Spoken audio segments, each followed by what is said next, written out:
Picture this: a beast so powerful its bite could pulverize bone like breadcrumbs. A predator so dominant that for millions of years, nothing dared challenge its supremacy. This is the story of Tyrannosaurus Rex, but not the story you think you know. Before it became the undisputed king of dinosaurs, T-Rex was nothing more than a shadow in a world ruled by giants. What transformed this overlooked lineage into history's most fearsome land predator? And if you're as fascinated by this journey as I am, make sure to hit that like button and subscribe, because we're about to uncover secrets that took 100 million years to unfold. When you hear Tyrannosaurus Rex, your mind conjures images of a colossal nightmare. Over 40 feet of pure predatory perfection, armed with teeth like steak knives and jaws that could shatter femurs. But rewind 165 million years and you'll find something completely unexpected. The ancestors of this titan were unremarkable, almost pitiful creatures, dwarfed by the true giants of the Jurassic period. Meet Proceratosaurus, one of the earliest known relatives in the Tyrannosauroid family. Standing barely 10 feet long, about the height of a basketball hoop, and weighing only a few hundred pounds, this dinosaur would fit comfortably in your garage. Its most distinctive feature? A peculiar little crest adorning its skull, a calling card that would later help paleontologists trace the Tyrannosaur bloodline through the fossil record. But here's the kicker. Proceratosaurus wasn't even close to being an apex predator. While it scurried through fern-choked forests, the real masters of the Jurassic ecosystem were the allosaurids, behemoths that made Proceratosaurus look like a house cat confronting a lion. These early tyrannosauroids survived not through dominance, but through cunning, speed, and an almost defiant refusal to disappear. They were scavengers, opportunists, creatures that lived in the margins while greater beasts claimed the spotlight.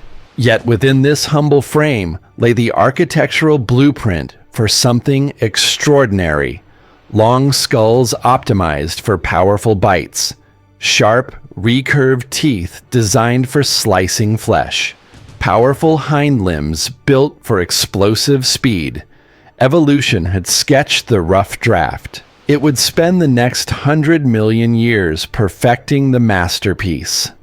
As Earth transitioned into the Cretaceous period, the Tyrannosauroid lineage began experimenting with innovations that would reshape their destiny.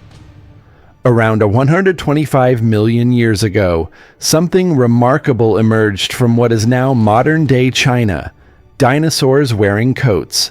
DeLong, a relatively small tyrannosaur measuring just 5 feet long, possessed something Hollywood got spectacularly wrong: feathers. Not the flight feathers of birds, but a fuzzy, insulating coat that kept these cold-blooded hunters warm in temperate climates. This discovery shattered decades of assumptions. The ancestors of T-Rex weren't the scaly, reptilian monsters of cinema. They were fluffy, almost bird-like creatures that would have looked absurdly cuddly if not for their razor-sharp teeth. But the feathered revolution didn't stop with pint-sized predators. Enter Yutyrannus, the feathered tyrant, and prepare to have your mind blown. This beast stretched nearly 30 feet from snout to tail and tipped the scales at over 3,000 pounds. Yet it was still covered head to toe in primitive feathers. Yutyrannus proved that even giants could rock a feathered wardrobe, raising tantalizing questions. Could young T-Rex individuals have been feathered? Did they lose their plumage as they grew, much like modern elephants lose hair as they mature? These feathers served multiple purposes beyond warmth. They could have been used for display during mating rituals, for camouflage in dappled forest light, or even for communication through visual signals. Evolution was experimenting, testing different biological features like a designer trying various fabrics before settling on the perfect suit. While external appearances evolved, something far more significant was happening beneath the skin. Tyrannosauroids were being systematically redesigned from the inside out, transformed into biological weapons with each passing generation. Their skulls grew larger and more robust, with increasingly powerful jaw muscles anchored to expanded attachment points on the skull. Teeth became stouter, with thicker enamel and stronger roots, capable of withstanding tremendous forces. Most dinosaurs had teeth optimized for slicing. Tyrannosauroids developed teeth engineered for crushing, capable of punching through bone like a hydraulic press through aluminum cans. Then came one of evolution's most cunning innovations: forward-facing eyes. While most dinosaurs had laterally placed eyes providing wide-angle vision, Tyrannosauroids developed binocular vision, the same three-dimensional depth perception that makes humans such effective hunters. This gave them the ability to judge distances with deadly precision, tracking prey movements and calculating the perfect moment to strike. They were becoming nature's snipers. During this middle phase, numerous mid-sized tyrannosaurs proliferated across Asia and North America. Species like Yattarannus in Europe demonstrated the family's impressive geographic range. Each represented a different evolutionary experiment, some optimized for speed, others for power, still others for intelligence and sensory acuity. Not every experiment succeeded. Countless branches withered and died, their names lost to time.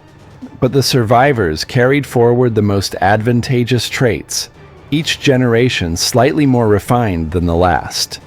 This was evolution's proving ground, a crucible lasting tens of millions of years where nature relentlessly tested, rejected, and perfected.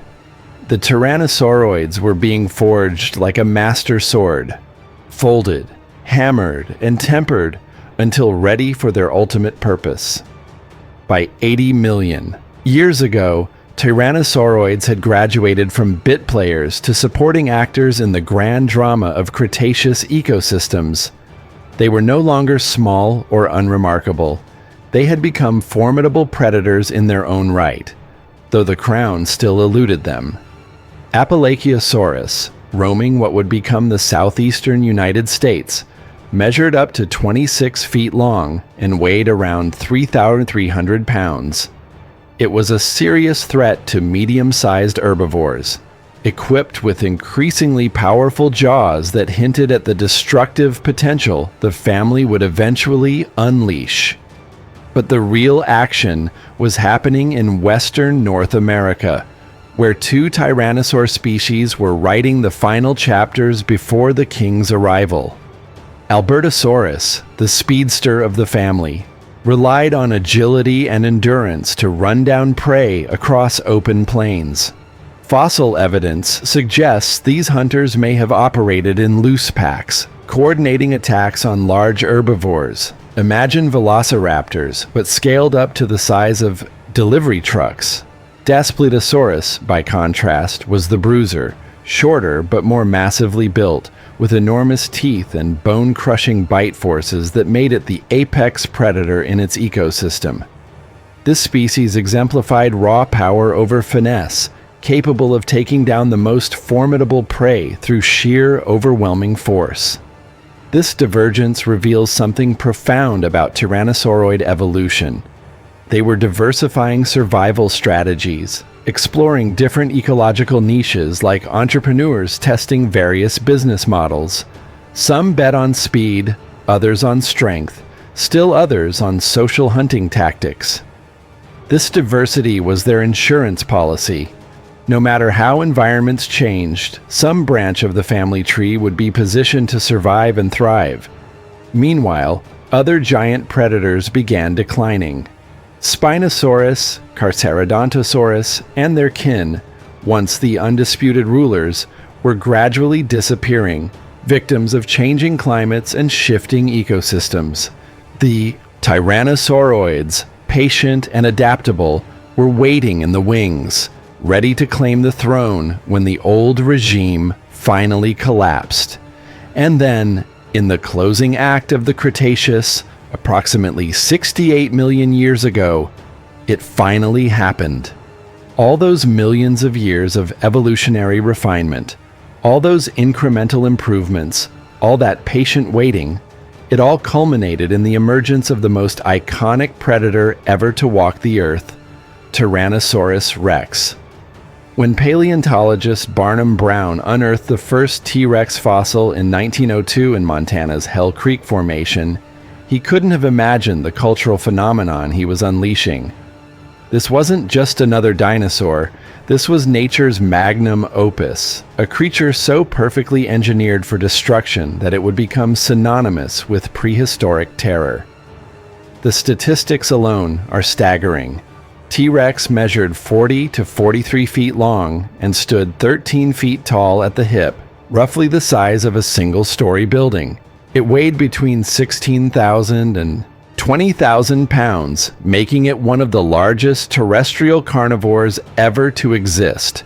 But size alone doesn't tell the story.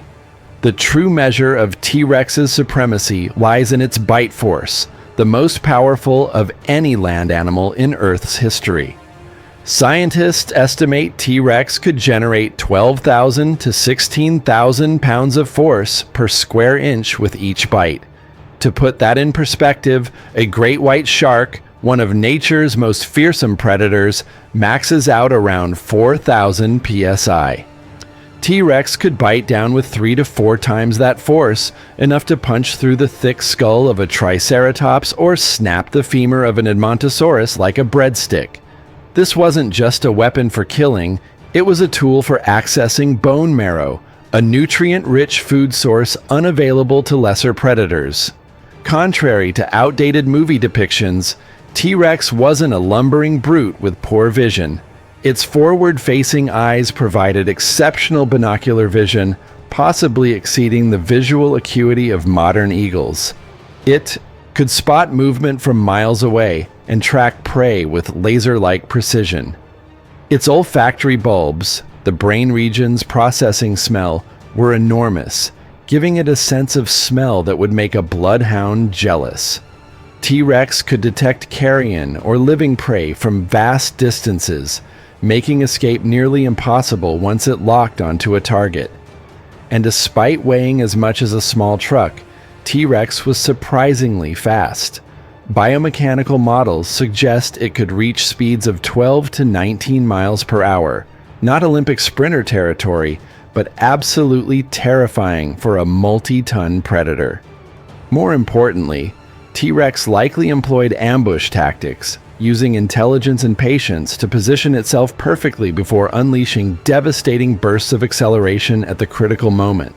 The great debate, predator or scavenger, has largely been settled. While some scientists initially argued T-Rex specialized in scavenging based on its incredible sense of smell, fossil evidence tells a different story. Numerous Triceratops fossils bear healed T-Rex bite marks, proof that these titans engaged in epic battles where both participants survived to fight another day. T-Rex was an opportunistic apex predator. It would kill when hunting made sense and scavenge when an easy meal presented itself. Why waste energy on a dangerous hunt when a perfectly good carcass is available? Some fossil sites containing multiple T-Rex individuals have sparked speculation about social behavior. Did they hunt in family groups, compete violently over territory, tolerate each other's presence during lean times? We may never know for certain, but the possibility that T-Rex could coordinate attacks in groups is genuinely terrifying. A single T-Rex was an extinction-level event for any prey animal. A pack would have been unstoppable. For approximately 2 million years, T-Rex ruled Western North America without peer. Nothing challenged its dominance. It was the perfect predator in a world perfectly suited to its abilities. Evolution had reached its apex. crafting the ultimate land carnivore. But even kings cannot escape fate. 66 million years ago, the Cretaceous period was in full swing. T-Rex roamed vast coastal plains. Triceratops herds grazed on cycads and flowering plants. Pterosaurs soared overhead. Life was flourishing, complex, and abundant. And then, in a single catastrophic moment, everything changed. An asteroid roughly 6 miles in diameter, about the size of Mount Everest, slammed into Earth near what is now Mexico's Yucatan Peninsula. Traveling at 45,000 miles per hour, it released energy equivalent to 10 billion Hiroshima bombs. The impact vaporized the asteroid itself, along with hundreds of cubic miles of Earth's crust, blasting it into the atmosphere as superheated debris. The immediate destruction was apocalyptic. Everything within hundreds of miles was obliterated instantly. Shock waves flattened forests across entire continents. Mega tsunamis hundreds of feet, tall, scoured coastlines clean of life. Earthquakes beyond anything on the Richter scale shook the planet. Volcanoes dormant for millennia erupted simultaneously, adding their fury to the chaos. But the initial blast was just the opening act. As billions of tons of pulverized rock, sulfur, and soot filled the atmosphere, Earth was plunged into darkness. Sunlight, the engine of all life, was blocked. Within days, the planet's average temperature plummeted. Plants, unable to photosynthesize, began dying. As the vegetation collapsed, herbivores starved. And as herbivores vanished, carnivores followed. This was the impact of winter, and it lasted not days or months, but years, possibly decades. For giants like T-Rex, it was a death sentence written in physics. A 20,000-pound apex predator requires enormous amounts of food, potentially hundreds of pounds daily. Smaller creatures could hide in burrows, survive on insects and seeds, and enter dormancy. But T-Rex had no such options. Its very dominance had become its doom. Too large to hide, too specialized to adapt, too hungry to endure. We can only imagine those final days. Perhaps the last T-Rex individuals still hunted in the ash-choked darkness, their roars echoing across silent plains where nothing remained to hear them. Perhaps they scavenged the mounting piles of carcasses, buying themselves a few more weeks before the inevitable. Perhaps they simply lay down as their bodies consumed themselves, confused by a world that had suddenly turned hostile beyond comprehension. Within a geological eye blink, a few thousand years at most, they were gone. All of them. Every T-Rex, every Triceratops, every non-avian dinosaur vanished from Earth. The Cretaceous Paleogene extinction and claimed approximately 75% of all species, ending a dynasty that had lasted 165 million years. The king was dead. The age of dinosaurs was over.